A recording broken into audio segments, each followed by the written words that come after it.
Geceler online, yüreğim offline. Hamı gülür, mən öz dərdimi sayım. Storylər saxta, gülüşlər yalan. İçimdə qış var, çöldə yaz olan. Soruşan yoxdur, necəsən deyə. Hər kəs baxır amma görmür deyəsən. Bir mesaj gəlsə adından yenə. Dünya susar, vaxt dayanardı bəlkə.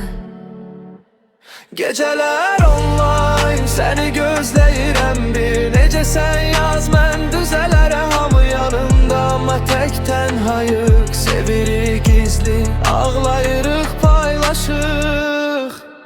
Kulaqda mahnı, eyni sözlər dönür. Sənin adın gələndə ürəyim bölünür. Keçmişdən qaçdım amma çatdı mənə. Hər yol səni gətirir yenə.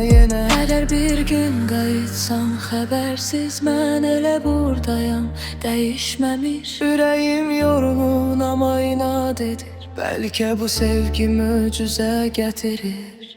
Son Gecələr online, işıqlar sönük. Bir ümid qalıb, o da könə cümləlik.